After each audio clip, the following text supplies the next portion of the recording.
Could you please start off by introducing yourself and what you drive? I'm Matt Madrigali. I drive a lot of different cars. I've got C7, I got a 1JFD, LS7 S13, VQ35 S13, M52 Turbo Subaru WRX, and I got my truck. So yeah, lots of different cars. That's very cool. I'm jealous of your Subaru. It's obvious you're very passionate about driving. How old were you when you got into cars, and what drew you to drifting? I've always been into cars since as long as I can remember. I started being into drifting. Well, I always was into sliding something. It's not really this like the normal story of like, oh, I watch Japanese videos on YouTube. Like I'm old, so I started driving or wanting to slide when I was a kid, um, riding bikes around and just sliding the back of my bike. Like that was always something that made me want to just slide everything. So as soon as I got a car, was the first thing I did was pull the e-brake and kind of figure it out. And from then on, it's just been a non-stop passion for my entire life. And what was the tipping point that made you fully commit? It was just a progression. Every day I started kind of driving more and more, and then going to the track more and more, and then eventually there was a Golden Gate Drift competitions and started doing those, and I actually was doing pretty well. Eventually got my license, and it kind of just kept going and kept spiraling, and I can't see my life doing anything else. So That's perfect. That feeds into the next question, that you've been a part of the Norcal drift community almost since the start. Can you please share a little bit about the early feeder series like Golden Gate Drift, Thunder Drift Pro-Am, and even the growth of Formula Drift over the years? The first organization that I drifted with was Thunder Drift. It was run by Jeff Pitts at Thunder Hill. This was way before Sonoma had anything to drift. Thunder Hill West wasn't built yet. It was a very long time ago. Anyway, it was a lot different sport back then. It was much harder to actually drift because like steering angle kits weren't really a thing yet. Coilovers were still very basic. SR swap was considered a really exotic swap at that time. Most people had Ks or stock cars. So it's kind of progressed. Golden Gate Drift was a really fantastic series. The level of competition was really good at the time. I did that for 3 years. Finally in 2015 got my license. And then in 2016 did Formula Drift Pro 2.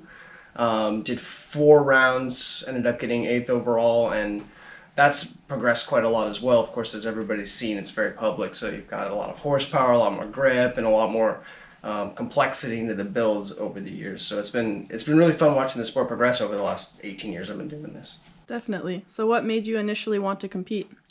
I'm just a competitive person. My dad's a two-time Olympian. He's a bronze medalist, so that's kind of just built into me, I suppose, just wanting to be competitive and win and be the best at everything I can do. And so I just kind of I get a lot of joy out of being the best. Nothing wrong with that. What's a piece of advice you would give an aspiring FD driver today? Aspiring FD drivers, work on your media platform. Oh, It's the most important thing. yes. Because Formula Drift isn't, if you like competing and you like driving with the best people in the world and the best cars, Formula D is the place to be, but it's not the place to go to be a successful drifter. You can be a successful drifter anywhere. There's other competition series. You can drive with your friends and have fun, which is what I've been doing for the last couple of years. But if you want to make it an FD, you have to be a personality. You have to be somebody people want to watch on YouTube. And that's not me normally, so that's kind of where I failed. And I would recommend that for somebody new to really work on their media platform from the beginning. Maybe even hire somebody if you're not good at it. So. Right. Do you think that they're like fabricated characters, or are they just... No, they are who they are. They're embellished sometimes. I mean, I know a lot of those guys. They're all great guys. Yeah. But you look at Rad Dan, Matt Field, they are always on their phones, always doing stories every day of what they're doing. So that's kind of got to be your MO.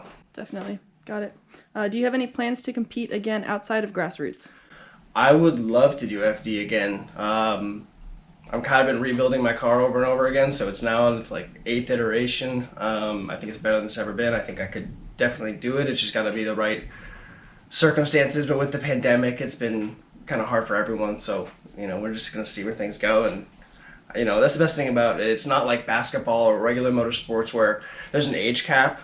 Anybody can do 30 seconds of work, so it's just a skill thing. So you can do FD when you're 40, Right. Easy, for 50 even. Makes Look sense. at Von Gittin Jr. He's gonna be 100 next year. Right? With the wins to prove it. Right. What are your 2021 driver goals, and do you have any big events planned? I'm doing every event I can. I'm driving as much as possible. I have no real goals except for keep building cars and having fun. Right on. That's a good one. Which chassis is your favorite to drift and why? My favorite to drift, probably an FD.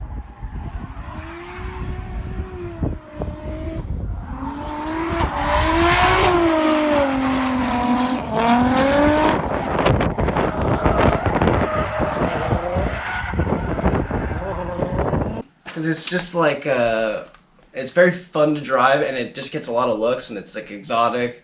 The S13 is the best though. Right. My S13 drives better than any car I've ever driven. It's faster. The V8's better than the JZ. That's your competition car? Yeah, that thing's wild. Badass. Do you believe there is a proper way to learn how to drift? If so, what is it? At the track. Yeah. At the track? That's Okay. it. But like as far as like mods or anything, like go out in a built car or go out in a No. stock car? Just go get out on the and get track. that. Just Alright. whatever you can do. Go out, have fun. Don't worry about other people. Yep. Just enjoy it. Makes sense. But just don't drive on the street. Do it. All right. Noted. And then just to keep things light and fun, would you rather be a hobbit or an elf for the day? Oh, an elf, because I'd be small and I can hide places and scare people. Makes sense. Thank you for your time. Do you have any sponsors or help you would like to shout out and thank? Excetti Race Clutches has been a long-time sponsor. Carbike Moto for all my auto body work. And you can see how good the cars look. They She's paint beautiful. everything for me. So if you guys need fiberglass work or anything, they're very reasonable and very good. And yeah, that's pretty much my only sponsors. Perfect. Well, thank you so much for your time today. I really appreciate it.